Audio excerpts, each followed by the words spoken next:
Shalom familia, muchas bendiciones, que el Todopoderoso te bendiga y te guarde. Este es quien te habla, tú, hermano Caleb Rodríguez Robles, del Ministerio Restaurando el Diseño Profético. Gracias al Padre Celestial y también a Café con Aroma a Torah por la invitación en un grupo de Chile. Así que no tomo café, pero aquí tengo mi tacita de con agua.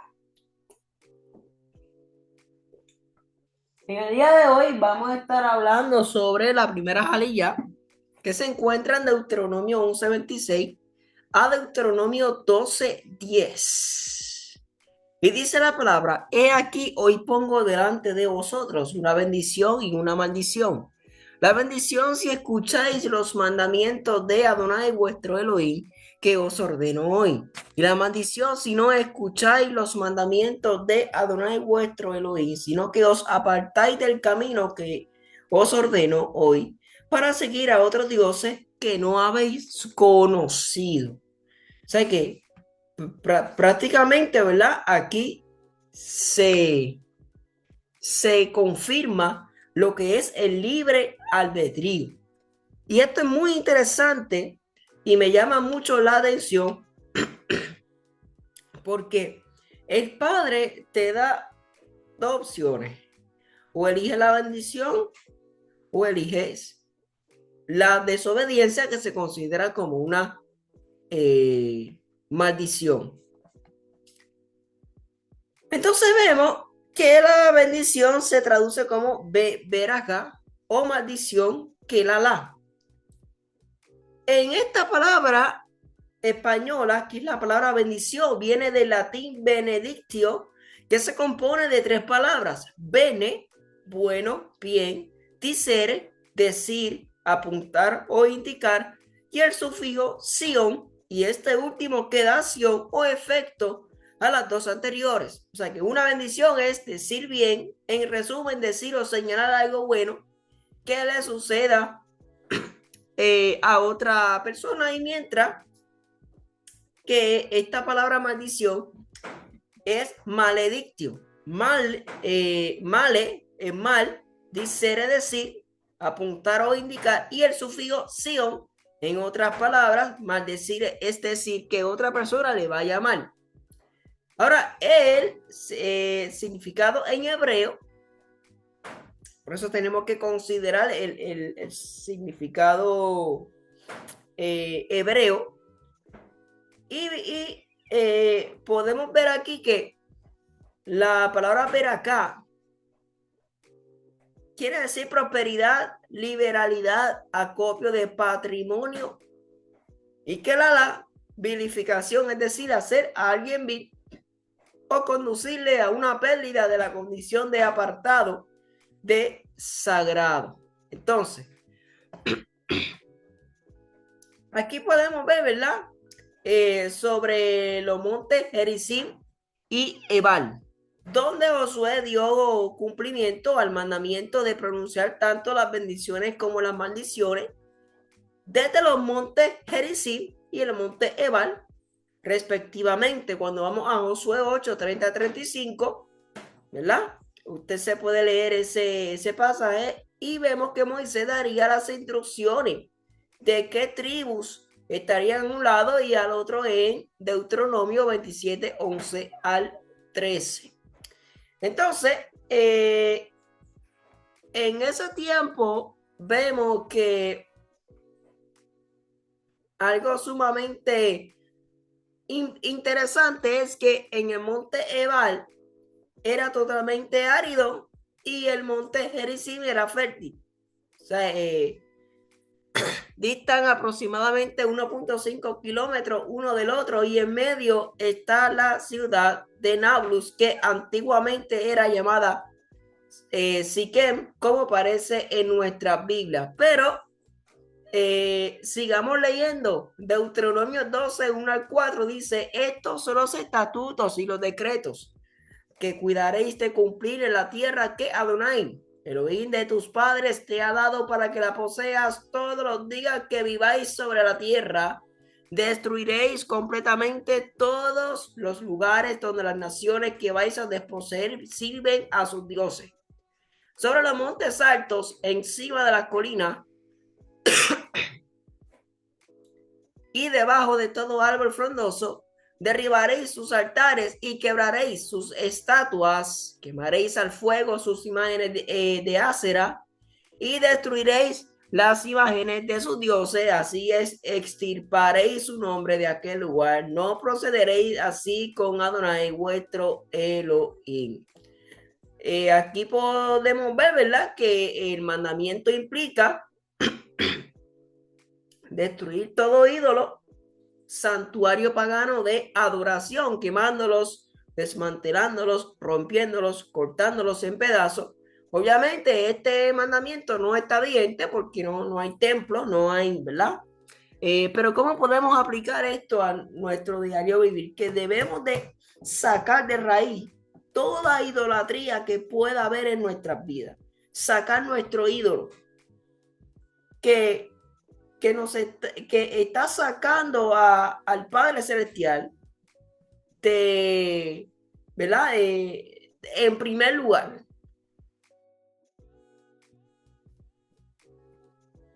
Y entonces vemos aquí que en la diáspora, ¿verdad?, no es apropiado, por lo tanto, salir a hacer destrozos en los sitios de práctica pagana, violentando los santuarios de otras religiones.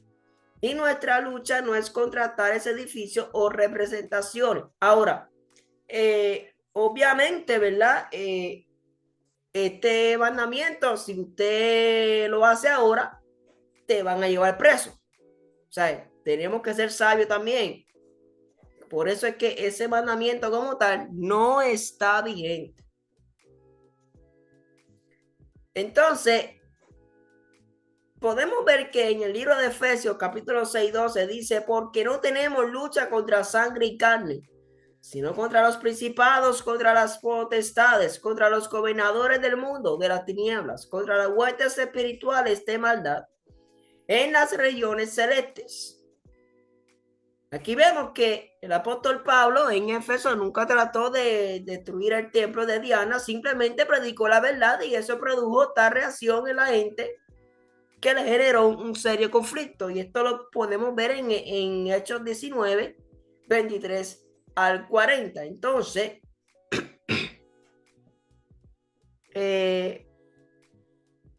podemos ver aquí, ¿verdad?, que obviamente no ir a esos lugares que puedan representar algún tipo de idolatría.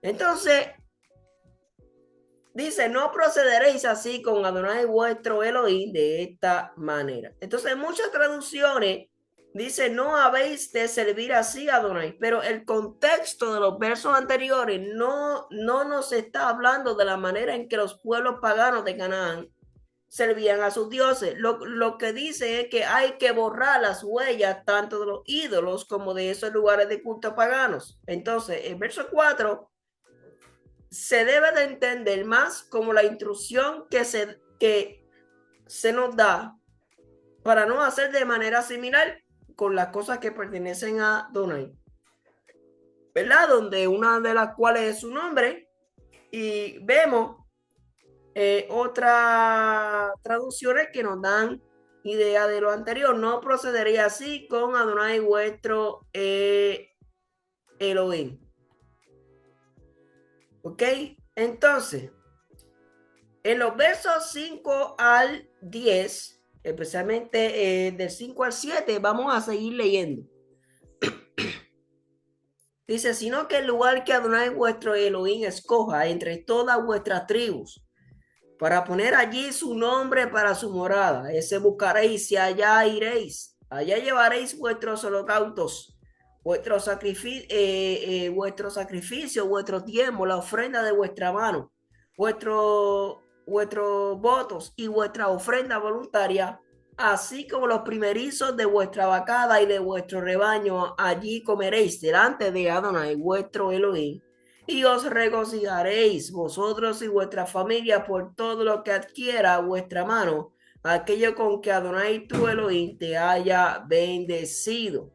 Entonces vemos que la instrucción era que los sacrificios, ofrendas, diezmos y demás deberían ser llevados o consumidos solamente en el lugar que él le indicara. Y en ese tiempo era el tabernáculo, la tienda movible o tabernáculo, pero una vez en la tierra prometida sería el monte Sion, según le fue revelado a David años más tarde. Entonces, eh, vemos aquí algo sumamente interesante respecto al capítulo 12 del libro de Deuteronomio,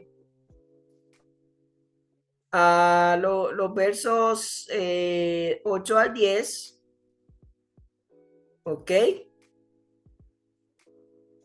Y es que cuando vamos a Éxodo 25, 8 a 9, dice, y hará un santuario para mí y habitaré en medio de ellos, conforme a todo lo que yo te muestre. El diseño del tabernáculo y el diseño de todos sus utensilios, así lo haréis. Entonces vemos que antes de entrar a Canaán, los patriarcas hicieron sacrificios a Dios en varios lugares. Por ejemplo, Siquem o Betel lo hicieron así porque aún no les había sido revelado el lugar especial que Adonai había escogido. Incluso Abraham hizo un sacrificio. Esto lo podemos ver en Génesis, perdón,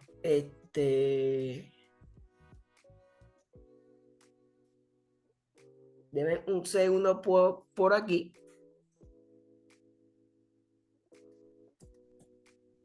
Está prácticamente en Génesis. Bueno, no, perdón. En Génesis vemos que, ¿verdad? Esa historia donde Abraham iba a sacrificar a Isaac, ¿verdad? Y no sé, ¿verdad? El padre no permitió que Abraham entonces sacrificara a Isaac. ¿Ok? Entonces vemos algo sumamente interesante y quiero hacer un paréntesis porque el pasaje que voy a citar no tiene nada que ver en sí con lo que estoy hablando, pero vemos que Abraham, ¿verdad? Edifica un altar a Adonai porque se le había aparecido. De allí se dirigió a la región montañosa que está al este de Betel, donde instaló su tienda de campaña, teniendo a Betel al oeste y ahí al este. También en ese lugar erigió un altar a Adonai e invocó su nombre. Ahora, ¿cómo podemos entonces, a pesar de que no tiene que ver con el pasaje, pero sí tiene algo que lo podemos aplicar en nuestro diario vivir? Y es que en el lugar que nos presentemos, ¿verdad? A adorar al Padre,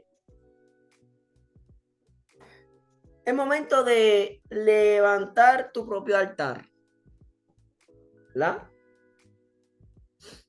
Tu propio altar. Entonces vemos, ¿verdad? Que Abraham edificó un altar. Entonces, aquí en nuestra habitación debemos de levantar nuestro altar. Entonces vemos que en los sacrificios, solo en Jerusalén, Deuteronomio 12, 6 al 7, dice que solo en Jerusalén se debían hacer sacrificios. Allí también debían llevar las ofrendas, los diezmos y primicias, al igual que celebrar la fiesta. Cuando habla de comer allí delante de Adonai, se refiere tanto al cordero de pesa como a los sacrificios de paz, que eran los únicos que los oferentes comían una parte. ¿Ok? Entonces, para ir cerrando, yo compartí aquí algo sumamente interesante, y es sobre puntos clave sobre la bendición y la maldición. Y es que bendiciones prometidas, la bendición se prometía a aquellos que siguieran las leyes y estatutos de Dios. Y estas bendiciones incluyen prosperidad, fertilidad de la tierra y paz. La obediencia trae consigo la protección y el favor divino y también entonces todo lo contrario con las consecuencias de la desobediencia. Y esto lo hago para resumir, ¿verdad? Un poco. Entonces, habla sobre el lugar elegido, que tiene que ver con identidad. El lugar elegido se refiere al sitio donde Dios decide habitar entre su pueblo, lo que simboliza su presencia y su relación especial con ellos. En el contexto de Israel, este lugar se identifica principalmente con Jerusalén y el templo. ¿Ok? Así que el Padre Celestial me les bendiga en gran manera. Gracias a Café con Aroma Torah por la gran invitación. Shalom. ¿Qué eliges? ¿La bendición o la maldición? Shalom.